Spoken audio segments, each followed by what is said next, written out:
মোহনপুর নামে একটি সুন্দর গ্রাম ছিল। আর সেই গ্রামে থাকতো রমা নামে একটি মাহারা মেয়ে। সে ছোটবেলা থেকেই তার মাকে হারিয়ে বাবার কাছে বড় হয়। আজ সেই রমার কাহিনী তোমাদেরকে শোনাবো। রমা একদিন তার ঘরে বসেছিল। তার বাবা তখন এলো। কি রে মা, আজ বসে আছিস যে? তোর কি আজকে সমস্ত রান্না হয়ে গেছে? তা এত তাড়াতাড়ি হয়ে গেল যে? হ্যাঁ বাবা, হয়ে গেছে অনেকক্ষণ আগেই, তাই বসে আছি। বাহ, ভারী গুণী মেয়ে তো তুই। তা কি রান্না করলি এত তাড়াতাড়ি, বল আমায়। বাড়িতে তো বাবা আজকে শুধু দুমুঠো চাল ছাড়া আর কিছুই ছিল না, তাই একটু সেদ্ধ ভাতই রান্না করেছি। আর তো কিছু ছিল না। এই শরীরে আর এই বয়সে আর রোজ রোজ এই নুন ভাত খেতে ভালো লাগে না। আমি এই বয়সে কি একটু আলু ভাতেও পাবো না? রোজ রোজ এই মুখে না আর ভালো লাগছে না রে মা। একটু যদি মাছ মাংস কিছু খেতাম তাহলে খুব ভালো হতো। হ্যাঁ বাবা, কি আর করবো বলো, সবই আমার কপাল। আমি তোমাকে যে একটু ভালো মন্দ রান্না করে খাওয়াবো সেটাও পারি না। কিন্তু তুমি চিন্তা করো না, আমি কালকে বাজারে গিয়ে তোমার জন্য একটা মাছ কিনে নিয়ে আসবো। সত্যি মা, তুই রূপে লক্ষ্মী আর গুণে সরস্বতী। আমি সিদ্ধ ভাত খেতে পাচ্ছি না, আর তোকে যা দিই তুই তাই সোনামুখ করে খেয়ে নিস। সত্যি আমি কপাল করে তোর মতো একখানা লক্ষ্মী মেয়ে পেয়েছি। এই জন্য ঈশ্বরকে অনেক ধন্যবাদ রে মা, অনেক ধন্যবাদ। না বাবা, তুমি আর যাই বলো না কেন আমাকে লক্ষ্মী বলো না। যদি লক্ষ্মী হতাম তাহলে কি তোমার সংসারে এরকম অভাব আজকে থাকতো? অনেক ভালো হতো।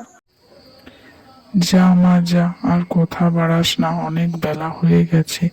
তুই ভাত বেড়ে নিয়ে খেয়ে নিবি যা। আমি আজ আর কিছু খাবো না। এই রোজ রোজ নুন ভাত খেতে আমার আর ভালো লাগছে না। যা যা, তুই তাড়াতাড়ি যা। কিন্তু এই শরীরে তুমি যদি কোনো কিছু না খাও তাহলে তো আরো ক্ষতি হবে। তাই আজকে একটু কষ্ট করে চলো, নুন ভাতই খেয়ে নেবে, চলো বাবা।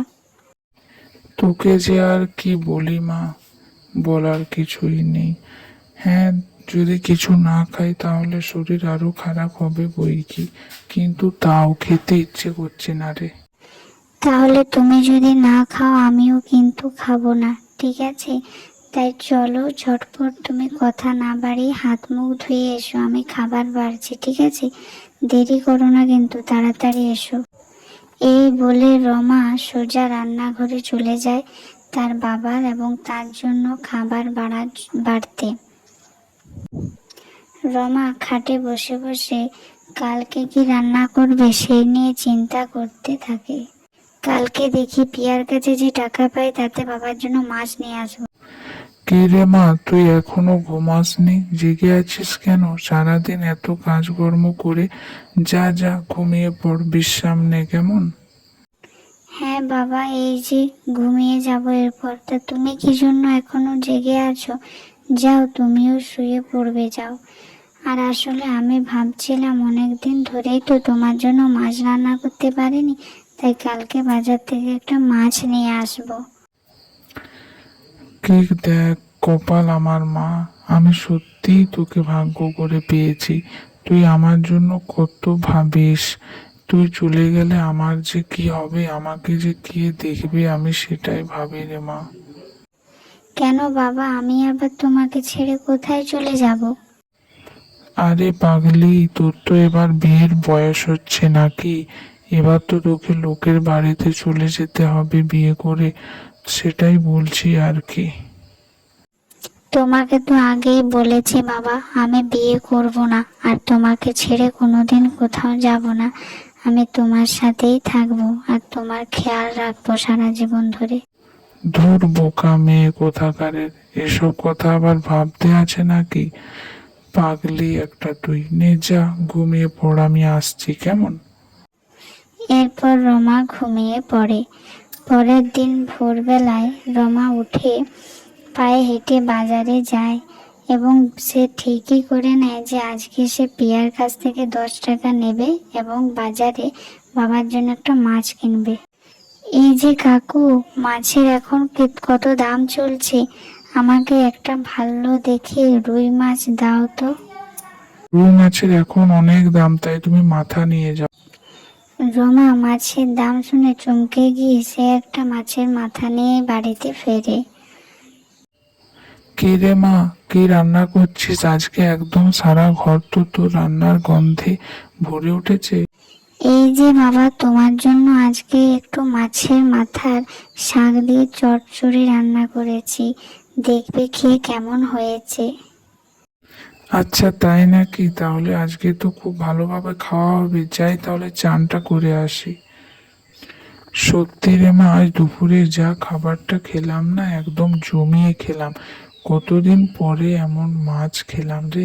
আর তুই একদম ফাটাফাটি রান্না করেছিস। যাই হোক, আমি এবার কাজে যাচ্ছি, বুঝলি? হ্যাঁ বাবা, সাবধানে যেও, আর তাড়াতাড়ি সন্ধে হবার আগেই কিন্তু বাড়িতে ফিরে আসবে, দেরি করো না যেন। এরপর মদনের গ্রামের এক চাষির সঙ্গে দেখা। আরে মদন, এই অবেলায় কোথায় যাচ্ছ তুমি হন হন করে? এই যে দাদা, মাঠে যাচ্ছি, আর তাছাড়াও সন্ধে হতে তো দেরি আছে এখনো। হ্যাঁ, তোমার সাথে একটা জরুরি কথা ছিল মদন। কি জরুরি কথা দাদা? বলোই না, কি হয়েছে? তুমি তো আমার দাদা হও, আমার নিজের দাদার মতো নেই, তাই তুমি নিঃসংকোচে বলো। বলছি মদন, তোমার মেয়ে রমা তো রূপে লক্ষ্মী আর গুণে সরস্বতী, তাই এবার তোর বিয়ের বয়স হলো। একটা ভালো পাত্র দেখি ওর বিয়ে দিয়ে দাও তাড়াতাড়ি করে, কেমন? এতে কিন্তু ওর ভালোই হবে। তাই নিজের মেয়েকে যদি বিপদের হাত থেকে রক্ষা করতে চাও, তাহলে একটা সুযোগ্য পাত্রের সাথে ওর বিয়ে দিয়ে দাও, কেমন? এতে কিন্তু তোমার মেয়ের ভালোই হবে। কেন দাদা, কি হয়েছে? তুমি এরকম করে বলছো কেন? আর তাছাড়া রোমার আবার কিসের বিপদ? আমি তো কিছুই বুঝে উঠতে পারছি না। আরে তুমি তো জানোই আমাদের এই গ্রামের জমিদার কতটা শয়তান আর কতটা পাপী লোক। ওর চোখ পড়েছে তোমার মেয়ের দিকে, ঠিক আছে? তাই ওর হাত থেকে এ কি বলছো তুমি দাদা?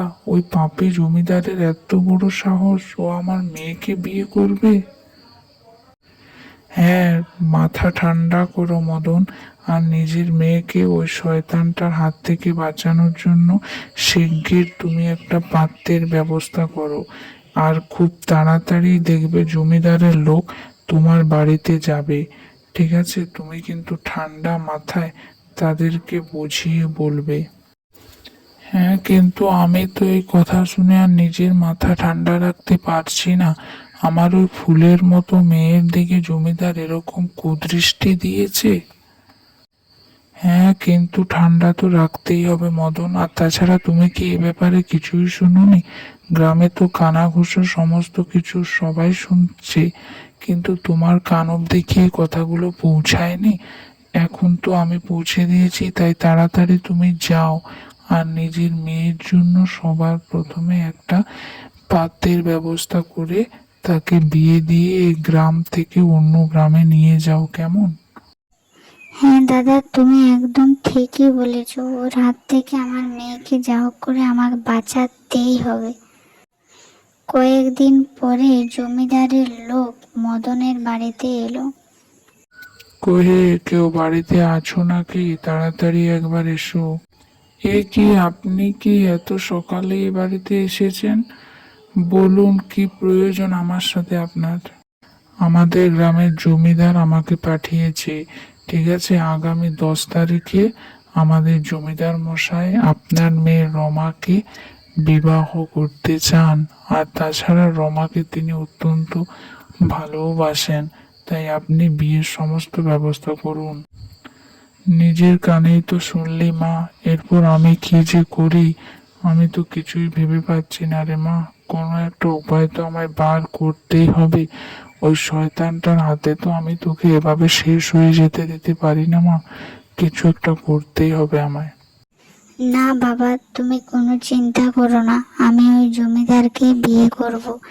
তুমি কোনো কিচ্ছু ভেবো না, তুমি কালকে সকালেই ওকে গিয়ে বলে দিয়ে এসো যে আমি রাজি এই বিয়েতে। কিন্তু মা, তুই জানিস তো ওই শয়তানটা একটা বিয়েতে হয়নি, তিনটে বিয়ে করেছে। তারপর সেই তিনটে স্ত্রীর সাথে সে অমানবিক অত্যাচার করে। আমি যে তোর সাথে এটা হতে দিতে পারি না মা। কিন্তু বাবা, তুমি যদি এই বিয়েতে রাজি না হও তাহলে তো ওরা তোমাকে বন্দি করে নিয়ে যাবে। আর আমি আমার প্রাণ থাকতে কিছুতেই তোমার কোনো ক্ষতি হতে দিতে পারবো না। আমার প্রাণের থেকেও যে তোমার প্রাণের দাম অনেক বেশি আমার কাছে বাবা। না মা, এভাবে বলিস না। আমি যে আর এই কষ্ট মেনে নিতে পারছি না। আমার যে মরে যেতে ইচ্ছে করছে রে মা।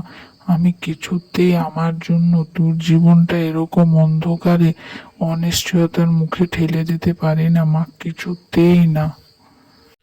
নে, তুই তাড়াতাড়ি তৈরি হয়ে নে, আমরা আজই এ গ্রাম ছেড়ে চলে যাব, ঠিক আছে? এরপরে রমা আর তার বাবা গ্রাম ছেড়ে চলে যায় অনেক দূরে, যেখানে কেউ আর তাদের খুঁজে পায় না।